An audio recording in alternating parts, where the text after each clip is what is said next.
Yo, what is up, my Macalarius? It is CamMac238, and today we're here with a video, my reaction video. I haven't done this in a while. Actually, I've done a reaction video. I reacted to the Invincible trailer and a Daredevil that got blocked. But anyway, we are reacting to Evolution of James Bond 007. Now, what video games? Now, never in my life I have played any of the James Bond game. I know, shocking. I don't watch James. I never watched James Bond movie. I never played video games like that.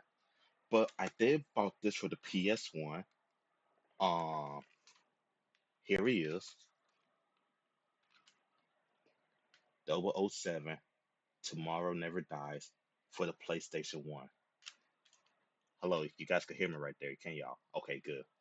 I'll just make sure you guys can hear me. But never in my life I played this game. So this is my first ever 007 game for the PS1. I will play this for the video one day. It's just that I got my PS2, my PS3, and my PS5 plugged in right now. So yeah. Excuse me. But other than that, um, we're going to react to this video. I don't know if it'll be the first PS1 gameplay. I mean, I never played this, so I probably will be. I don't know if it'll be this, Spyro 2, Metal Gear Solid, or Katina Metal Gear Solid, Final Fantasy 7, or Resident Evil. So yeah. Is that all the games I just got? Which one I got a disc only? Oh, Spyro the Dragon and the Resident Evil game. Yeah. Yeah, I did that set. Yeah. But okay, let's go ahead and react. Or no, I think it's just Spyro. Let's just react to the video. I'm just talking right now. I just distracted y'all. Let's get to it. Oh, hold up. There we go. Before Call of Duty ruled first-person shooters, James Bond was the king. For Really? years, Bond games I revolutionized didn't know gaming. that. And now, after a long silence, 007 returns with First Light on March 27th. When I first saw this right here, this game looked really good. I will plan on buying this game in the future for this year. I need to. My sister said she bought me a Ninja Gaiden 4 game. I'm pretty sure she bought me the game, but it's not delivered to the house yet. It's probably back in my old apartment, but I gotta check if it's get delivered here or not. But yeah, but yeah, I will play this game in the future when this game come out. This game will look really good. The trailer looked good too, as well. Yeah, I'm kind of excited, but I'm more excited for Wolverine and Grand Theft Auto 6. I'm not really a GTA fan like that either. Omnimusha, I think that's it. And one of the Resident Evil. I might play that. That game looked good. Leon Kennedy is back. Oh my god. All right, let's continue. 2026 with sky-high expectations. To see why this comeback matters, we need to look back 40 years at how Bond changed gaming. It's really quite simple. Bond is a bullet without a target. Let's give him one. First, that game looked good too. It really looked good. This is the evolution of James Bond games. Before the first Bond games released, the movie franchise was already massive, earning around $1.5 billion, with countless successful movies like Goldfinger, Diamonds Are Forever, and Moonraker.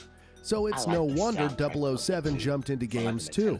Bond's journey in games started all the way back in 1982 with Shaken But Not Stirred, a simple text adventure where players had to stop Dr. Death from blowing up London. Interestingly, it did not even have an official license to use the Bond name.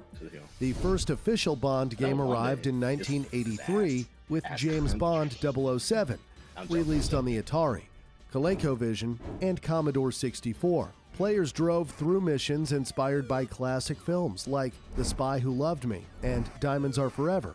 It looked basic, but it showed that Bond could work as a game series. Bond games kept coming through the 80s. More text adventures, action games, and even a few odd film tie-ins. But none of them stood out. Many were seen as cheap movie spin-offs. but that would soon change.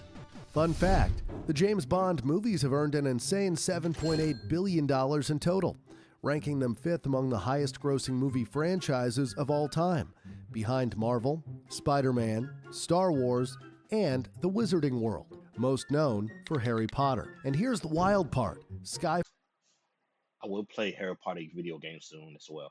Hogwarts Legacy. I forgot about that. I would continue playing Hogwarts Legacy or Starbuck. No, I ain't not Starbuck or Hogwarts Legacy. That's the big ass open world game. But yeah. Also for Harry Potter, I stopped at the Half Prince Bloodlife or what the movie called the sixth movie. So I literally almost done on the Harry Potter movies.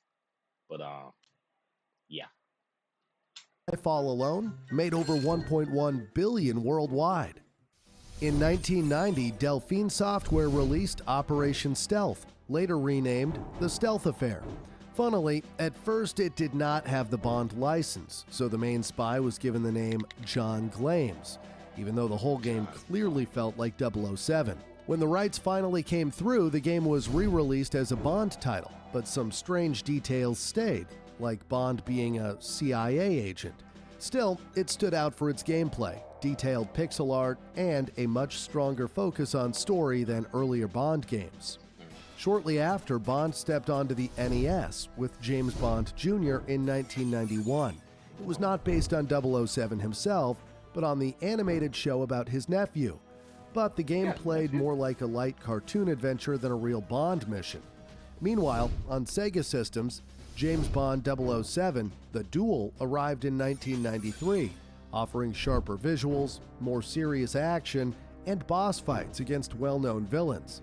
It was a step closer to the Bond fantasy, yet the series was still searching for the breakthrough that would finally define it. That breakthrough happened in 1997. Rare, the studio behind the Donkey Kong Country series, had been experimenting with a GoldenEye project. The game began as a small idea for the SNES, but as development continued, the team decided to push far beyond what the plan originally imagined. They rebuilt the concept into a full 3D shooter for the Nintendo 64, with open levels, smarter enemies, detailed environments, and a heavier focus on stealth. And here's the crazy part. The iconic GoldenEye 007 for the Nintendo 64 was created by only 9 people, and 8 of them had never worked on a video game before. When GoldenEye 007 finally arrived, it did far more than follow the film. GoldenEye 007 revolutionized console shooters, influencing giants like Halo and Call of Duty. It introduced smoother controls on a controller, reloading, manual aiming, headshots, more tactical gunplay, and a mission structure that rewarded creativity instead of rushing forward. But the part that became legendary was its secret multiplayer mode, added during development without even being approved by Nintendo at first. 4 players could face each other in tight arenas, using weapons and characters from the Bond world, and this quickly became one of the most iconic multiplayer experiences of the decade. With over 8 million sales, GoldenEye did something no Bond game had ever done before. It became a masterpiece. It even earned an insane 96 on Metacritic. The game earned more than $250 million, which is wild considering it nearly matched the GoldenEye film's box office despite having just 3.3% of its budget. But more than that, it influenced major franchises, shaped how developers approached shooters on consoles, and set a new golden standard for Bond games. Fun fact, GoldenEye's legendary multiplayer was never planned. Developer Steve Ellis added it in the final month, quietly using the single-player code without telling his bosses or Nintendo. Nobody knew until it was done. A secret move that changed gaming forever. Following GoldenEye's success, Electronic Arts stepped in with high expectations. Their first major release, Tomorrow Never Dies in 1999, launched on the PlayStation and shifted to a third-person view, mixing skiing, shooting, and gadget use. But without multiplayer, it felt lighter and far less impactful than GoldenEye, a move that left fans shaken, not impressed.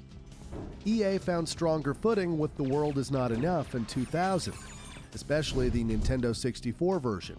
This edition returned to first-person action, added smoother gunplay, used stealth more naturally, and brought back multiplayer. PlayStation players received a weaker adaptation without multiplayer, and it missed the mark completely. During the same period, EA tried making Bond's vehicle.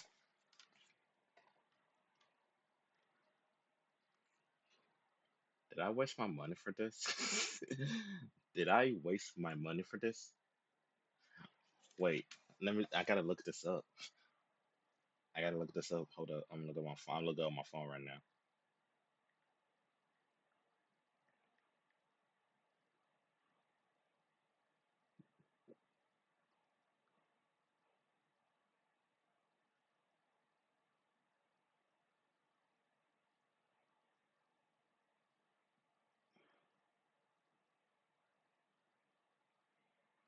Ah, shit.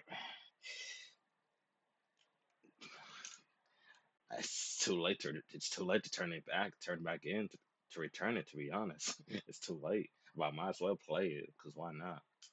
Vehicles the highlight with 007 Racing.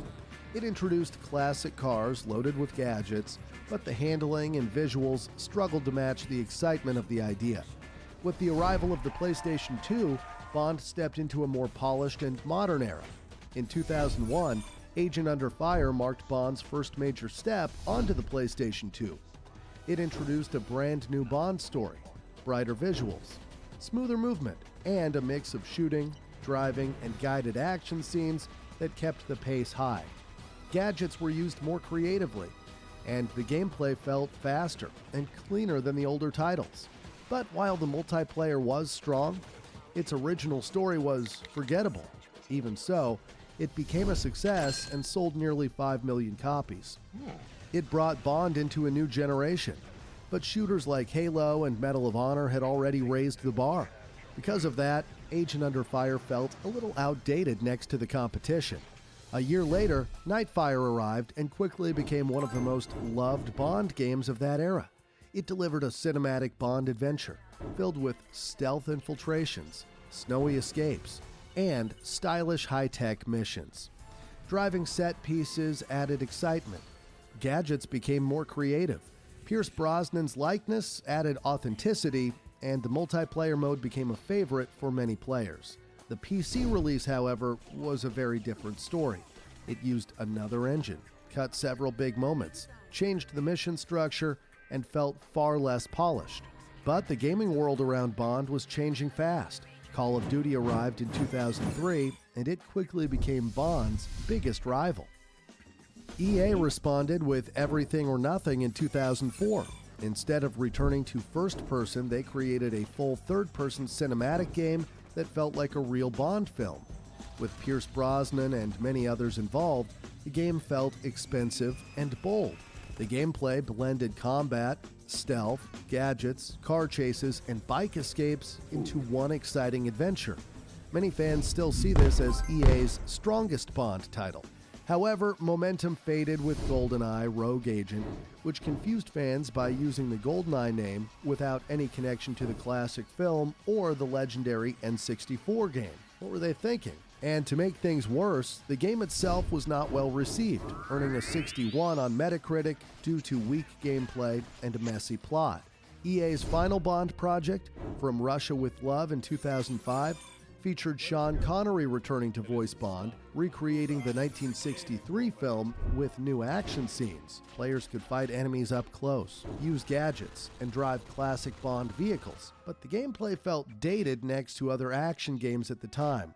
Reviews were mixed, and sales were low, which made it clear to EA that the Bond license was no longer working for them. The game for Casino Royale was canceled after missing its deadline, and not long after, EA stepped away from licensed movie games entirely.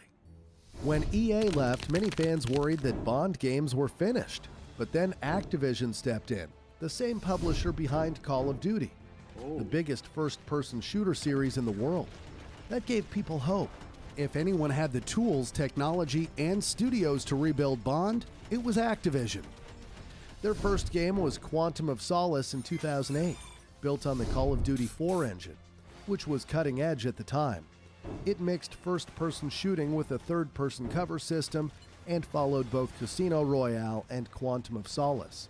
But combining two movies into one made the story feel messy, and compared to Call of Duty 4, which was a huge hit, it failed to impress. Next came Bloodstone in 2010, an original story starring Daniel Craig. Bizarre Creations handled the game, and while the driving moments were better, the shooting felt weak, and the whole game came across as a generic shooter. Sales were low, and things got so bad that Bizarre Creations shut down entirely. Activision saw the downward trend and knew the series needed something big as a comeback, so they tried something bold, bringing GoldenEye back. The Wii version was rebuilt with modern controls, and Craig as Bond. Players loved the mission design and the motion controls. The HD remake, GoldenEye 007 Reloaded, later launched on PS3 and Xbox 360. Without the Wii controls, it felt more standard, but fans still liked seeing GoldenEye return. Ironically, a fan-made GoldenEye remake ended up receiving even more love. For Bond's 50th anniversary, Activision created 007 Legends in 2012, retelling 6 classic films with Daniel Craig. It sounded exciting, but the game felt rushed. The levels were weak, and critics called it a cheap Call of Duty clone. It scored just 45 on Metacritic, and is often considered the worst Bond game ever. Even Q could not save it. Soon after, Activision dropped the license, and Eurocom shut down. James Bond video game is not going good, bro. Its video is almost over. Most of the games, most of the games wasn't really that good. Except like a Nintendo 64 and a PS2 game. That is wow, and this game I got Tomorrow Never Dies. I don't know if the game will be good for that or not. Oh man, oh god, it'll be tough. It's going to be tough. But we're gonna see how it goes. After Legends, the Bond series went silent. In 2016, a Lego Bond game was pitched, That's a Lego. Wait, what? but rejected for being too mature for Lego. The trailer. I think it will still be good. Too mature? Don't make it mature. Make it kid friendly. Maybe have a little adult joke. Maybe that kids don't get, but adults will. But don't make it mature. It's a Lego game. It's a Lego game. Why would you make it mature? I mean, there's Batman. Batman not mature. Batman. Oh, it means Batman with Joker, everything like that. And then there's Jurassic World game. I mean that movie was huge. I mean not like a bad thing, but like dinosaur killing people. Like that's much like they put a Lego game for Jurassic World, and it's not like what's the word? It's not mature and kid friendly, but still you could do it like that. Leaked, but the game never saw the light of day. I think the game will be good. Oh, that's fine.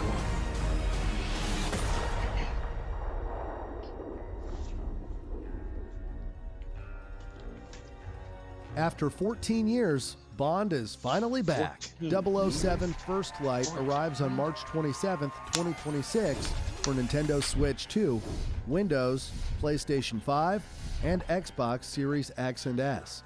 This time we follow a young 26-year-old Bond on his first real mission. If he succeeds, he earns his license to kill. The game tells a fresh story not based on any movie. You meet younger versions of M, Q, and Miss Moneypenny, along with new characters who help shape Bond's early career. It keeps the Bond world familiar, but gives it a new beginning. First Light also brings back classic Bond style.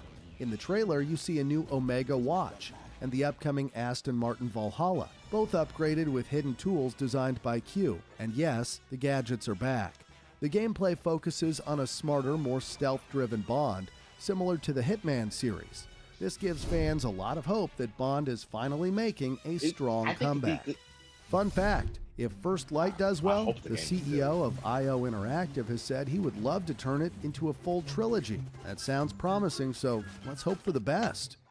And that is the full journey of If it's James so Bond well, if it games. do From well, simple text adventures to GoldenEye shaping I an think it'd be entire a- genre, I think that'd be all the way great. to the return of 007 in First Light.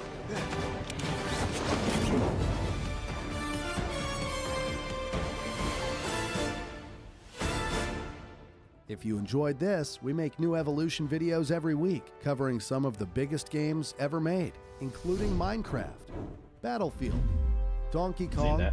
and countless that. others. So, if you love seeing how that as games well. grow and change over the years, subscribe and join us for the next Evolution. I hope the game is good. I really hope this upcoming James Bond game is good. And I hope like previous game, I know he said like it didn't do well, like supposed to game didn't really do well, but I'm still gonna like, try these games out. 'Cause I never played a James Bond game in my life.